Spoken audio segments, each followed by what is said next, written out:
샬롬. 오늘 하나님 말씀 마가복음 10장입니다. 마가복음 10장에서 오늘 우리가 함께 생각해 볼 부분은 32절부터 40절 말씀까지입니다. 예루살렘으로 올라가는 길에 예수께서 그들 앞에 서서 가시는데 그들이 놀라고 따르는 자들은 두려워하더라. 이에 다시 12 제자를 데리시고 자기가 당할 일을 말씀하여 이르시되, 보라, 우리가 예루살렘에 올라가노니 인자가 대제사장들과 서기관들에게 넘겨짐에 그들이 죽이기로 결의하고 이방인들에게 넘겨주겠고, 그들은 능욕하며 침뱉으며 채찍질하고 죽일 것이나 그는 3일 만에 살아나리라 하시니라. 세베대의 아들 야고보와 요한이 주께 나와 여짜오되, 선생님이여, 무엇이든지 우리가 구하는 바를 우리에게 하여 주시기를 원하옵나이다. 이르시되, 너희에게 무엇을 하여 주기를 원하느냐? 여짜오되, 주의 영광 중에서 우리를 하나는 주의 우편에 하나는 좌편에 앉게 하여 주옵소서. 예수께서 이르시되, 너희는 너희가 구하는 것을 알지 못하는도다. 내가 마시는 잔을 너희가 마실 수 있으며 내가 받는 침례를 너희가 받을 수 있느냐? 그들이 말하여 할 수 있나이다. 예수께서 이르시되, 너희는 내가 마시는 잔을 마시며 내가 받는 침례를 받으려니와 내 좌우편에 앉는 것은 내가 줄 것이 아니라 누구를 위하여 준비되었든지 그들이 얻을 것이니라. 아멘. 오늘 우리가 생각하는 이 내용은 물론 마가가 이 마가복음을 편집하면서 예수님께서 세 번째 이제 죽으실 것을, 그리고 고난 당하실 것을, 그러나 사흘 만에 고난 당하시고 죽으실 것을 말씀하시고, 그러나 3일 만에 다시 살아나실 것을 이제 공식적으로는 세 번째, 그리고 앞에 우리가 부분까지 다 더하면 벌써 네 번째 제자들에게 이 사실을 이야기해 주고 계십니다.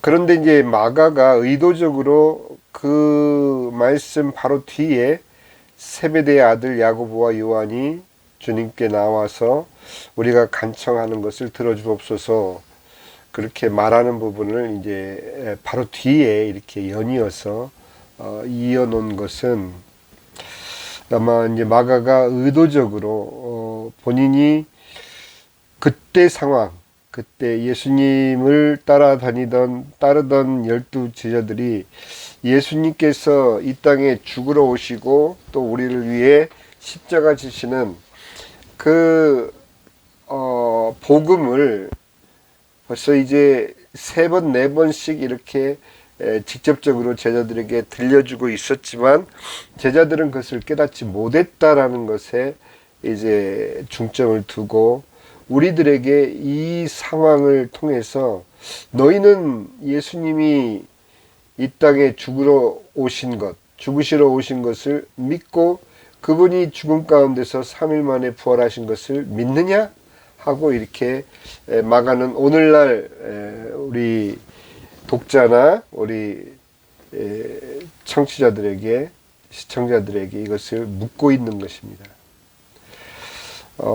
이 내용은 있는 그대로 읽으시면 됩니다. 예수님께서 말씀하셨는데 제자들은 그것을 깨닫지 못하고 오히려 예수님께 간청하기를 무엇이든지 자기네가 원하는 것을 이루어 주시옵소서. 무엇을 원하냐? 그러니까 우리가 주님의 오른편과 왼편에 앉게 해 주십시오. 높은 자리, 예수님을 왕으로, 분명히 그들은 왕으로 오신 예수님이 이제 나라를 만드시고 통치하실 때 자신들이 예수님의 좌편과 우편에 앉기를 원합니다. 그렇게 말씀을 하셨을 때 예수님의 심정이 어땠을까요? 그런데도 불구하고 예수님께서는 아주 그들에게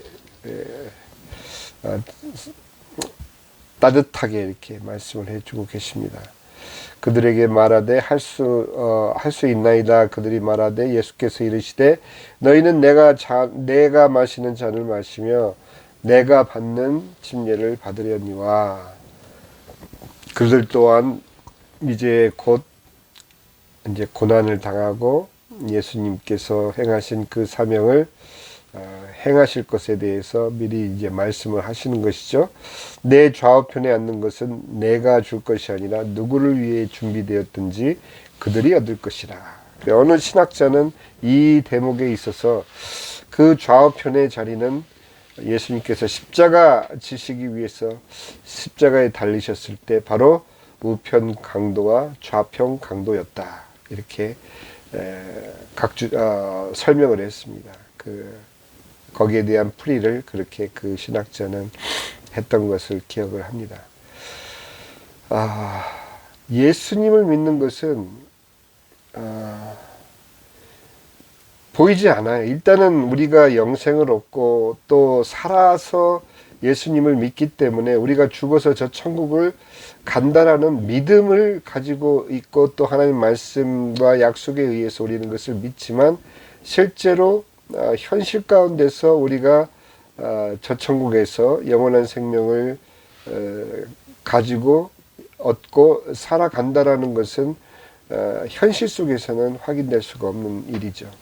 그렇기 때문에 예수님을 믿고 신앙생활 하시는 많은 분들이 추구하는 것은 무엇이냐면은 그래도 평범한 삶보다는 좀 더 심오하고 뭔가 좀 기적적이고 또 흔치 않지만 나에게는 어떤 특별한 일이 일어나고 하다못해 꿈속에서 예수님의 옷자락을 본다던가 아니면은 뭐 환상 가운데 무엇을 본다던가 또 귀로 무엇을 듣는다던가 이런 식으로 자꾸 정상적인 우리에게 주어진 삶의 바운더리죠. 삶의 그 삶 속에서 예수님의 말씀을 듣고 받아들이고 믿음을 갖는 이런 것보다도 뭔가 초자연적인 초월적인 그런 상황이나 환경이나 상태에서 우리가 하나님을 특별하게 믿는 것으로 자꾸 체험하고 싶어 하고 또 어느 분은 물론 체험이 없으면 죽은 신앙이다 이렇게까지 말씀을 하시는데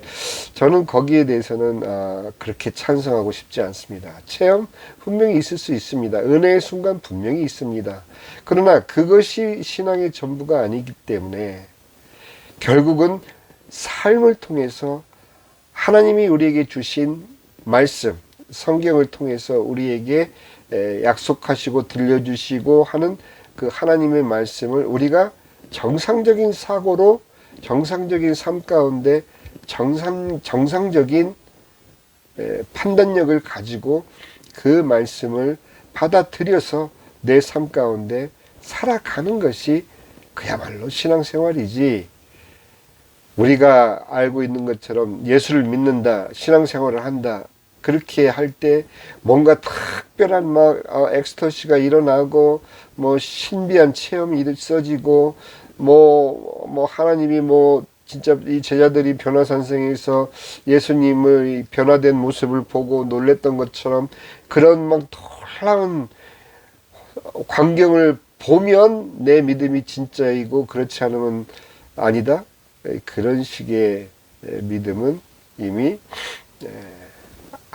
하나님이 우리에게 허락하신 온전한 믿음과는 거리가 먼 자기만의 신기루가 될 수 있습니다. 분명히 아셔야 될 것은 하나님이 우리에게 주신 이 평범한 삶 속에서 하나님이 우리 손에 들려주신 그 성경 말씀이 우리의 정상적인 지각과 정상적인 판단력에 의해서 예수님의 말씀을 있는 그대로 우리가 받아들이고 그분을 따르고 믿는 그런 신자로서의 삶을 정상적으로 살아가는 것을 우리는 신앙생활이라고 합니다. 예수님께서는 죽으러 오셨고 3일 만에 그러나 부활하실 것을 제자들에게 3번, 4번째 이렇게 설명하고 그 뒤에 이어서 제자들은 나를 주님의 오른쪽과 왼쪽에 앉게 해주십시오. 이렇게 간구했더라는 그야말로 넌센스적인 이 내용이 무엇을 우리에게 얘기해 주고 있는지 여러분들 생각하셔야 됩니다. 지극히 정상적인 상태에서 하나님의 말씀에 아멘 할 때 그 아멘은 실제 우리 삶 가운데에서 하나님의 말씀으로 하나님은 일을 하십니다. 그걸 믿으셔야 돼요. 감사합니다.